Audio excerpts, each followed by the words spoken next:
This episode is brought to you by Shopify. Forget the frustration of picking commerce platforms when you switch your business to Shopify, the global commerce platform that supercharges your selling wherever you sell. With Shopify, you'll harness the same intuitive features, trusted apps, and powerful analytics used by the world's leading brands. Sign up today for your $1 per month trial period at shopify.com/tech, all lowercase. That's shopify.com/tech. Building Bridges with Michael Hershman. Hello, I'm Michael Hershman, and welcome to the first in a series of podcasts called Building Bridges, that which unites us. To understand where we are today, it's crucial to reflect on the past and look to the future. And that's exactly what we're going to do in today's conversation. In 2026, we'll celebrate the 250-year anniversary of the founding of the United States. This week, I'm joined by Arthur Leopold and citizens on the street. Arthur is a successful entrepreneur, a serial entrepreneur, and a CEO and founder of Agentio, which he established here in New York City. Arthur has built two companies, one called Cameo, which is headquartered in Chicago. Very successful company that uses social media to bring together ordinary folks with with entertainers and athletes, people they admire, on special occasions, their birthdays or their anniversaries. But he left there to start this new company, Agentio, here in New York City. And I want to ask him a lot about why New York. Both companies, by the way, rely upon social media in their business platforms. Why New York City as opposed to Chicago, LA, or somewhere else? Having built companies in Chicago and in New York, you start to realize that New York truly is the epicenter of talent and of global talent. And people from all over the world want to work in New York. And there's, an age-old saying, if you can make it in New York, you can make it anywhere. And you really feel that with the quality of talent that you're able to attract in New York. They come from banking sectors, they come from creative sectors, they come from advertising sectors. And especially as we look at this quickly emerging and important foundational technology, artificial intelligence, AI, New York has the opportunity to be the global ecosystem and to run the global ecosystem of artificial intelligence because of how much there is in New York to learn from. There is in New York for research. And as we think about the future of tech in New York, the future of tech will be AI driven. If you look at recent tech investments, in 2023, about 50% of New York's tech investments were in the AI sector. And New York is now the number 2 most invested city after San Francisco. Going back 10 years or 20 years to the early days of tech, New York was barely even on the map as compared to San Francisco. And now, especially with early stage companies, what are called seed stage companies, oftentimes New York has more funding investment than San Francisco. And the majority of that's going towards AI. Okay, well, I'm going to come back to AI, but so you live in Brooklyn. Tell me about your living experience in New York. New Yorkers complain about everything. It's in their DNA. There's a lot of unhappiness when they talk about crime, economy, lack of housing, affordable housing and such. How is your daily life in New York? We, my family, myself, we adore New York. We think New York is so special. You can walk anywhere and see something new and different. And I reflect back to my time in Chicago where I was building Cameo, and something magical about New York is when you walk outside at 7 a.m, the place is bustling. And I'm an early riser. I would leave for the office in Chicago at 7 a.m, and it felt like you could shoot a cannon down the main drag, the main business area, and nobody was in sight. Literally nobody was in sight. In New York, at 7 a.m, people are up, they're running, they're going to work, and there's this energy that's unmatched, unlike any other place in the world, frankly. And that is really motivating and empowering. So whether you're in New York to live and enjoy and retire, or you're in New York to make an incredible career, you have the best restaurants in the world, you have the best museums in the world, you have the best attractions. Everybody comes to New York because they know that it's the greatest global ecosystem of culture, of nightlife, of restaurants, of business. and everything, of course, clashes and creates this amazing harmonious place that's chaotic, but exciting, and why we're all here and why we love New York so much. So you would agree with me, I assume, in my assessment that I'm from Brooklyn as well, of course, and I'm biased, I understand that, but New York really is the center of the universe, isn't it? Oh, without a doubt, without a doubt. And we have to keep it that way. In order to keep it that way, we have to progress, and we have to accept new technologies and new business opportunities and economic development, new technologies like AI. In fact, we went out on the street and we talked to some citizens about their feelings about AI, and I'd like to hear what they have to say and then get your reflections on that. Does AI make your life easier? Do you have any AI fears? I think AI makes life easier. It makes life convenient in terms of, let's say you're writing emails, you forget what you want to write to somebody, and then you kind of just write a little snippet in ChatGPT. AI definitely makes my life easier. Whenever you talk about, search preferences and things of that nature, popping up things that are customized to me. I think AI will help and hurt job creation, but we don't know how yet. I think AI will help job creation. It will just open more areas for people, new fields for people to work in. What scares the hell out of me is the fact that you can make a video that looks so real no matter what it is, and it can pass, and that's not cool. My fears is that it'll make humans dumber, honestly. In terms of fears, I think AI can be dangerous if humans develop it past the point beyond their control. So not surprisingly, it gets mixed reviews. Some people love it because it makes their lives easier. Some people are scared of it. They're afraid they're going to lose their jobs. And also, there's a feeling that AI can produce disinformation that can lead to embarrassment or worse on the part of some people. How do you address these different views? AI is one of the most exciting and scariest technologies, if not the most exciting and scariest technology to ever be created.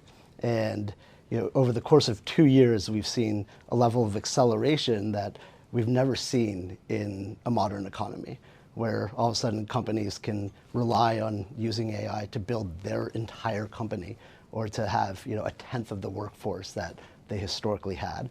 But what's going to happen, because humans are intelligent and adaptable and understand how to leverage the great technologies and things around them, is that people are going to get smarter, and people are going to be able to have more leverage, more insights, more data to make their decisions, and they're going to become, frankly, better workers, better employees. They're going to find opportunities to live better because AI is going to be able to really help support them.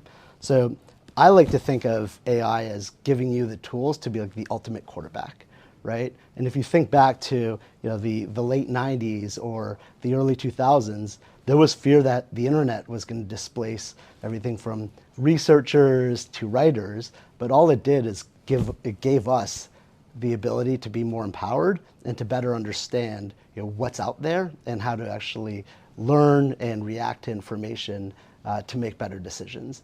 AI is now that, and exponentially more. It is truly a superpower, and I'll give you an example. As I build my company Agentio here in New York, we have 15 employees today, and we're hiring close to 50 more. But had we started Agentio similar to 10 years ago when we started Cameo, we probably would have had to have 50 to 100 employees to have the exact same impact that we're able to have today.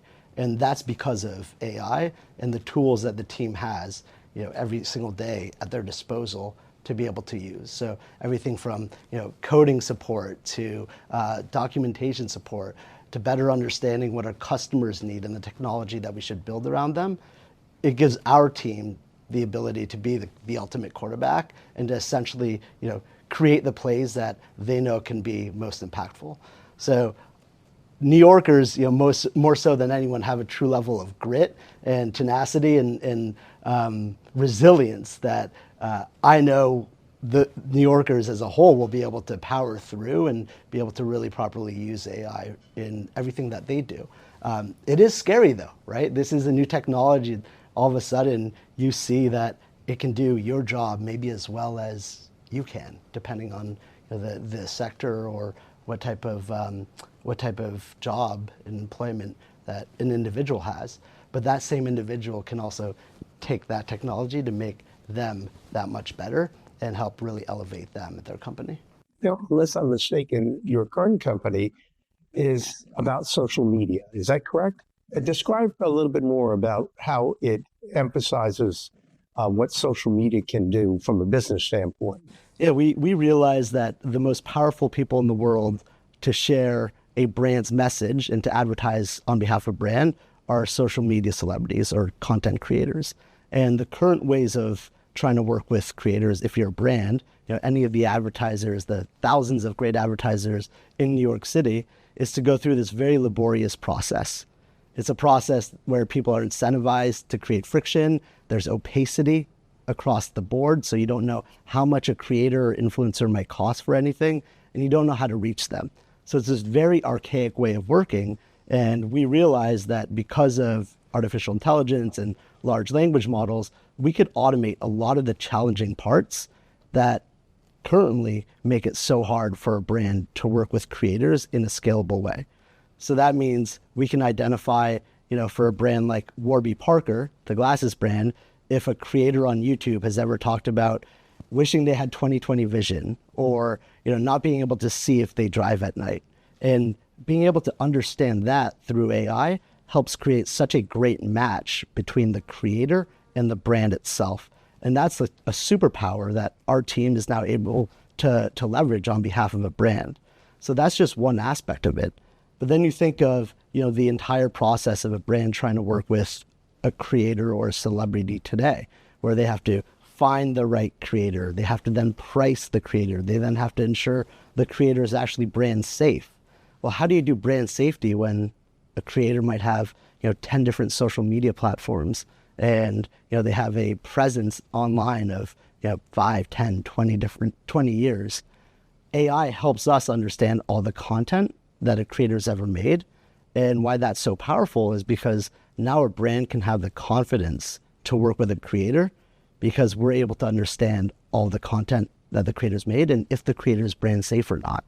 So one of the challenges that brands have today in scaling programs with celebrities and with content creators is knowing, is this the right creator and is the creator brand safe? And AI, the power of it, can help us look at every single video, every single piece of content that the creator's ever made in the fraction of a second and make a determination as to whether a creator is brand safe or not. Is social media good for humanity? Let me explain what I mean by that. There's a lot of unhappiness in this country, in this city. We've been through a lot.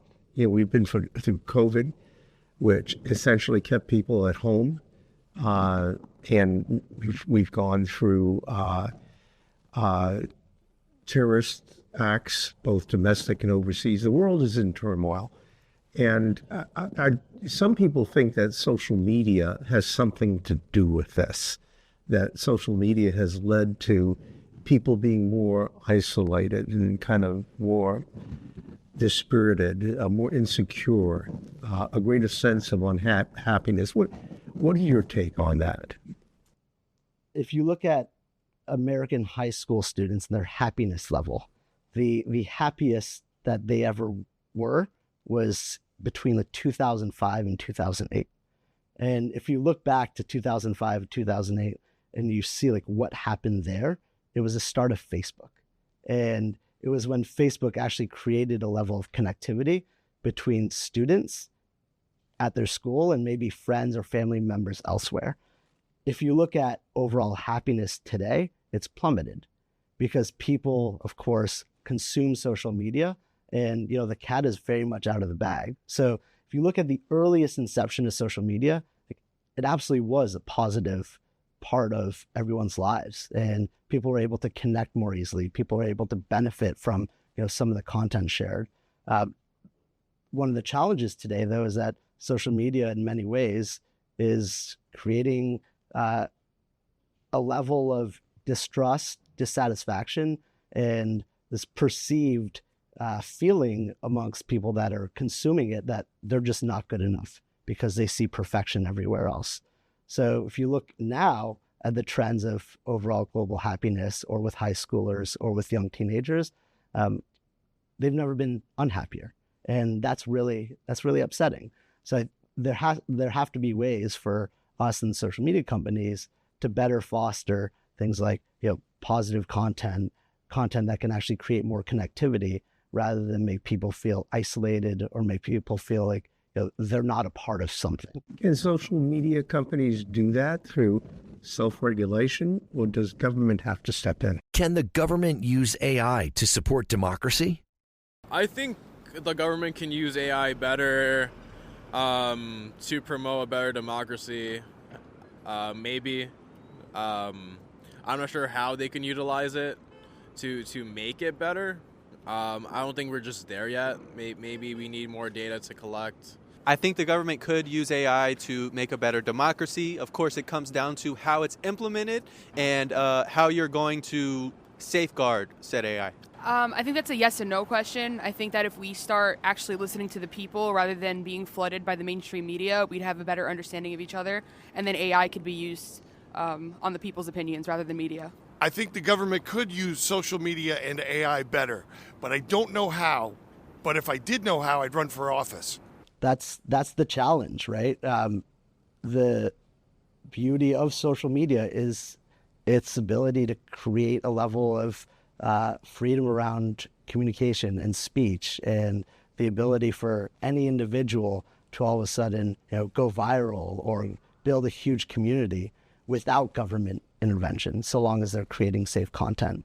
So I don't think we should ever be in a position, as a government or for any government, to say yes or no to certain content, so long as the content is legal, of course, or to push a narrative or push content through algorithmic changes that might affect the way that people think about certain issues or think about certain problems.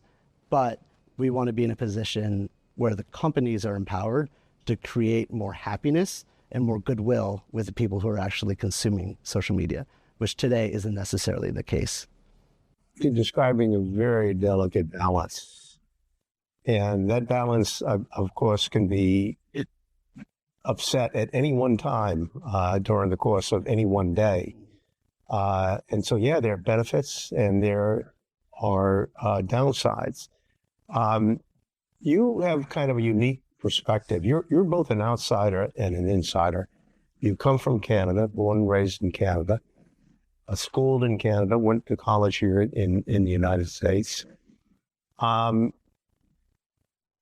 the last political season, which was just a few months ago, the word democracy became politicized, and people forgot about the underlying principles. I bring this up because, of course, I started talking about our 250-year anniversary. Can social media do more to highlight the underlying principles? And now I'm talking about, of course, things like freedom of speech and freedom of religion, freedom to gather. Can social media be used as a tool to bring back core values to our country? What are your thoughts on social media and civilized discussions? I believe social media is a good place for a great conversation in terms of debating. I feel like it can bring people together and lay out ideas that people can disagree on and agree on. I think accountability. I think social media, we're able to do things quasi-anonymously, and therefore we don't have to take ownership of our words and our intentions. I think we can change the dynamic of social media by having more critical thinking conversations rather than just rage debate on the internet. Social media can have an improved role in terms of people having civilized conversations.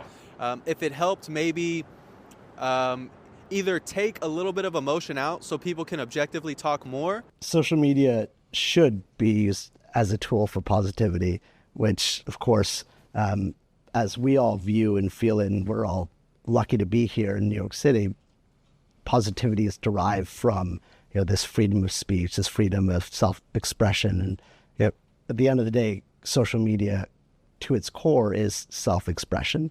And if the platforms, whether it's Facebook, whether it's TikTok, whether it's X, if they're able to help promote more positivity and more ways for us to be excited and understanding of 250 years of democracy and how this country has helped shape not just technology, but people's economic ability to live and survive and prosper, I would hope that social media companies would be able to do that and that they should do that. During this last election, and the election prior, there was so much conversation around what are social media companies not sharing, and are social media companies regulating themselves too much? That's an entirely different discussion, but that's a challenge that social media companies are going to continue to face. How much do they want to regulate themselves and the content on those platforms, and how much should they allow their users to have the freedom of expression to share and amplify what they think is most important? Do you have any thoughts about whether TikTok is dangerous and whether it should be banned from this country and perhaps other Western countries? TikTok is a platform that, for the first time, created true consensus, bipartisan consensus across Democrats and Republicans who saw a national security briefing and felt the need to actually shut down the platform. And for any private company to create and elicit that reaction, it's such a divided government body, is telling. And that is concerning. And we also know that TikTok empowers and enables hundreds of thousands and millions of people to actually live off of their work by becoming content creators, by becoming more entrepreneurial. TikTok helps small businesses across the country actually be able to market and create great content that's going to get out in the public and help them survive and help them thrive. So it's very much a double-edged sword, and we have to balance national security with what the country believes and wants, and that is TikTok can be an economic power internally, and that is okay, and that outweighs the potential national security risks. So I'm a believer in economic power and empowering those through technology and the ability for people to create and become entrepreneurial without having to go through bureaucracy and a major company and so on and so forth. And more so than ever today, we have the tools to be entrepreneurial. However, because of the national security risks, there are probably ways for us to be migrating folks on TikTok to other platforms where they can still continue to create, have a level of free speech, make their businesses thrive, and connect with communities. You're a parent. Now, your children are probably a bit too young to be using social media at this point. But what would you say to parents that are concerned about their children's use of the internet and social media? It scares the hell out of me as a parent. It's frankly frightening. And I speak with parents all the time, and everyone's trying to balance, like, when do you give kids access to social media, to a cell phone, right? Because we know that they can learn so much from it if they're consuming the right content. If they're on YouTube Kids, it's very different than being on YouTube itself for a small kid or for a toddler. So it's scary, and this is where maybe the government can step in and help regulate the content that people under a certain age might be viewing. This is something that's been done in other countries, like New Zealand, for instance, and that would likely be beneficial to the future growth of our country and our kids. And something that is quite telling, if you look at China, for instance, the type of content that is served to kids under a certain age in China is very different on social media platforms like Baidu than what is served to kids under 13 and 17-year-olds here in the U.S. They don't allow that content, the content here in the U.S. They view it as brain-rotting content. So that's something for us to consider, and frankly for our legislative bodies to consider. How much do we want to expose younger kids to content that frankly might actually be hurting them in the long run? One of the reasons we're building our company here in New York City is because of the density of talent, and something that we have been so excited about, frankly, is the current Mayor Adams, actually really leaning in and helping enable companies to be more successful through government initiatives, through government grants. What I would love to see is for New York City to actually create far more economic opportunity, especially around artificial intelligence. So recently, Mayor Adams launched a $3 million AI Nexus program with OpenAI. $3 million is not going to get us very far. What if it was $3 billion? What if it was $30 billion? What if we could actually take every company in the Bay Area and empower them to be in New York City to help make the government more efficient, to help make New Yorkers' lives that much better, and to help give people more opportunity through tax incentives for these companies to move to New York and to actually work in some capacity, on behalf of the government, or the government to actually contract with them. We know that bureaucracy and governments take a long time to adopt new technologies, and Mayor Adams and frankly even Kathy Hochul, they have been much more progressive around business and the opportunity around AI than many other states, but still not enough. In what way can AI make government processes more transparent and trustworthy? I think there's an opportunity for governments to actually enable AI companies to invest more in places like New York and create better technology in current government systems. So you look at this archaic infrastructure that many governments currently work off of. AI, of course, can help make these systems operate better and make the employees of the New York City government and the New York government much more efficient. Right now, there's not enough incentive for these companies to actually be working on behalf of the government and have the government as enterprise or economic partners. So really excited about the opportunity for people like Mayor Adams to hopefully create more incentives for some of these West Coast Bay Area companies to come to New York and to continue building, which we're starting to see. OpenAI just took 90,000 square feet in New York. Anthropic just took a major piece of real estate in New York. Amazon and Google have never taken more real estate. So New York is becoming, the microcosm, the ecosystem for technology, and has the opportunity to do so for AI as well. There just needs to be a little bit more incentive from the government and for the government to bring these incredible companies to help create a more efficient government system. You mentioned the pool of talent. What are you looking for in terms of talent for your company? Is it folks that have a college degree in a particular discipline? What is it that appeals to you? We look at talent as people that are going to be bar raisers. Who's going to come and, regardless of their role, if they're an engineer, if they're a product designer, if they're helping recruit talent, if they're in sales or they're building our creator network, are they going to come and help raise the bar and help make us smarter and better every single day? So oftentimes those individuals come from great schools. Sometimes they don't. Sometimes they have great backgrounds at investment banks here in New York, and other times they've helped scale companies or been at Google and Facebook.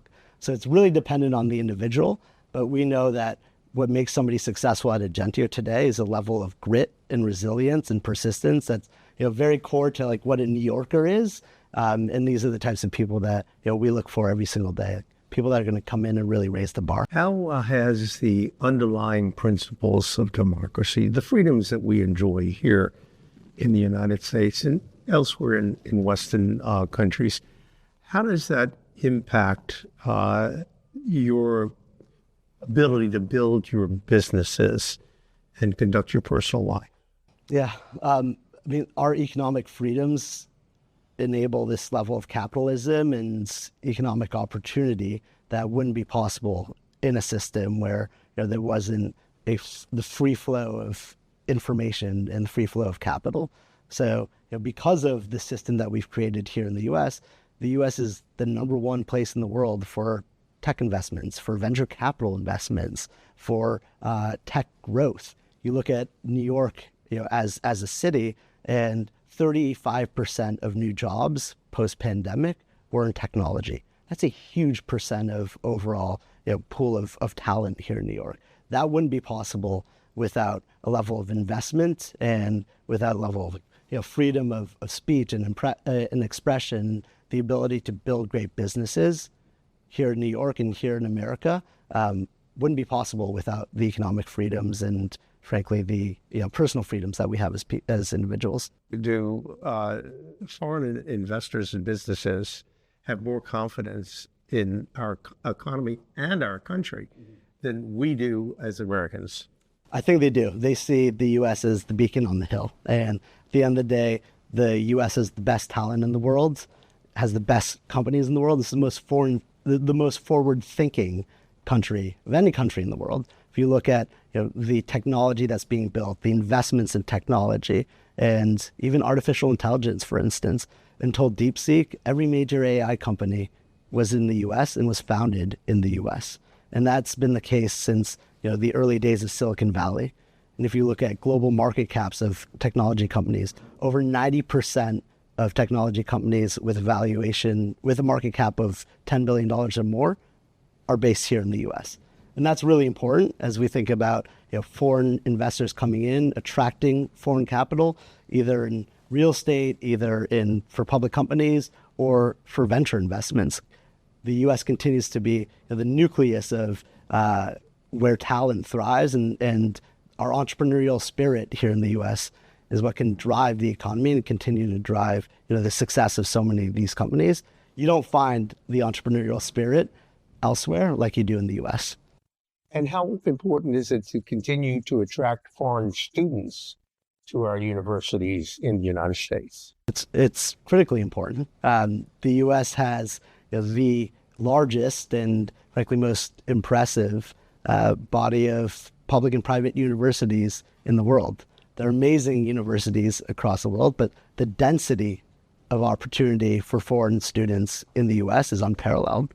So as we think about opportunities for foreign students to come and stay and work for so many great companies, it's really important. And we as a company look to people who've had these experiences, who've come from other countries and have gone to great schools and have worked for great companies and are able to really benefit and share their experience and their knowledge to make companies here in the U.S. and our overall shared success that much more positive and beneficial.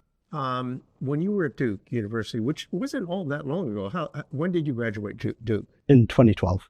2012. So it's been 10 plus years. Did you have civic courses? Did you learn about our political history? Yeah, we core to, frankly, any college student is understanding government and how government works and general civics. But even prior to going to Duke, I took 2 years off to work for the Obama 2008 campaign and was deeply entrenched in local and then national politics, which was such an incredible experience, and realized through my time in politics that you can have a voice and your voice can be amplified, and you can actually work on behalf of organizations or Democratic or Republican groups that... What do you say to students or young people that are turned off by politics because of the aggressive nature of our current politics and the acrimony that occurs within our political system? Do something about it. This is the only country in the world where you can truly have a voice and where you can push back on things that you don't believe in, or you can help amplify causes that you do believe in. So there is a level of acrimony. There's a level of feeling of being disenfranchised, especially with younger people. But if you look at the current election, younger people arguably swayed the electorate more so than any other demographic body. And younger people have always been frankly, a little too lackadaisical when it comes to, being in politics or sharing their voice and being part of the political process. And we can't have that. Young people have the opportunity today more than ever, because of the tools at their disposal, to participate in the process and to have their voice be heard, whether that's through social media or other means. This is a really special moment, for people in this country, and my hope is that younger people more than ever, will be able to rise up and help activate or amplify what they believe in. You've seen New York continue to become this economic beacon after 9/11, after the pandemic. What are you most excited about, and where do you see the opportunity for foreign and even national investment coming into the city? New York, despite the fact that there have been people that have left New York and businesses that have left New York, you alluded earlier to a very important point. New York still is a center of the cultural universe. We have more museums in this city than anywhere else in the world. We have more theaters than anywhere else in the world. Some cities might argue with what I'm about to say, but I think we do have the best restaurants in the world. This still attracts the folks that want to get ahead quicker, because 1 year working in New York is like having 5 years experience anywhere else. But we have to fight for economic development. We have to fight to continue to reduce the rules and regulations that prevent development in the city to happen quickly, particularly in the area of affordable housing.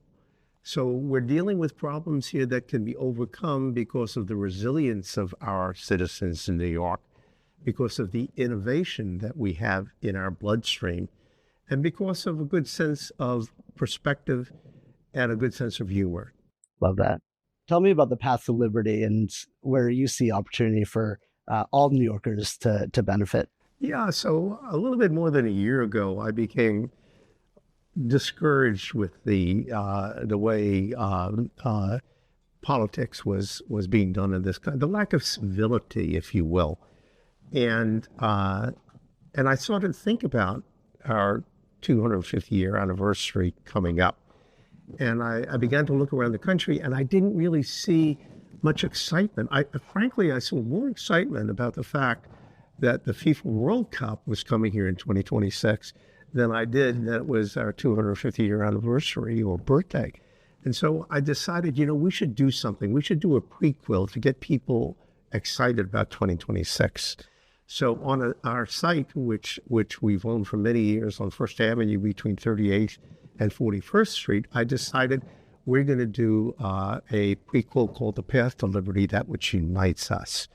And we sent producers around the country to talk to ordinary folks, to talk to CEOs, to talk to university presidents, to find out from them how their lives have been impacted, again, by the underlying principles of democracy, their freedom to express themselves, their freedom to cross state lines and create a business anywhere in the country that they want to, without having to deal with a authoritarian regime preventing them from doing that.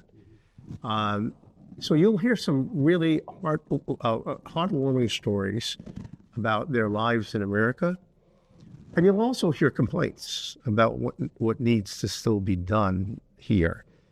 Let's remember that democracy is a work in progress. It was an experiment 250 years ago, and that experiment is not done.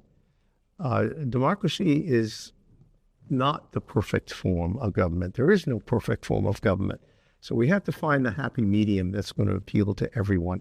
And I have confidence that this country can do that. That's great. Along with the growth in AI, there is also a great need for more power generation in this country. Where's that going to come from? How do we support this growing AI phenomena? without having the transmission lines and the vital energy sources that's going to be needed to accompany that growth. AI is incredibly resource intensive, and the amount of bandwidth and energy necessary to create these and to power these GPUs that enable artificial intelligence to give us all these superpowers is necessary. And frankly, we're lucky to be a few hundred miles away from our northern neighbors in Quebec, where many or much of the East Coast power actually comes from. So, I'm a big believer in us having the closest partnership possible, an economic partnership between the U.S. and Canada, and maybe there's an opportunity for the U.S. and Canada to work more closely together to help power what's needed to make AI possible, and for the U.S. and Canada to continue to be the global leader in AI, because there should be a beautiful partnership there where we're getting power at a fraction of the cost, and Canada's benefiting from it, and of course the U.S. economy is benefiting from it as AI continues to boom here in New York and elsewhere. I'm going to assume you believe that the partnership doesn't require Canada to become the 51st state. I think Canada is more than fine as its own country. Arthur, it's been great having you here today. I thank you so much for your time and your insights. Do you have any last thoughts you'd like to share with us? I'm so excited to be building a company here in New York, working with the most resilient and gritty and entrepreneurial people in the world. New York, more so than any place in the world, attracts people who want to win. And New York is a community of winners. To be building here, to be funded here, and for companies to continue to grow and scale, especially in this new AI evolution and revolution, is an incredibly exciting time. So I'm so thrilled that I get to be a part of this ecosystem, and really looking forward to seeing how every company in New York is able to leverage these new technologies and continue to win. Amen. As we wrap up today's episode of Building Bridges, that which unites us, I am reminded of the importance of conversation and technology in bringing us closer together. Thank you for joining us today. And with every conversation we have, the opportunity to build bridges and that which unites us. Building Bridges with Michael Hershman.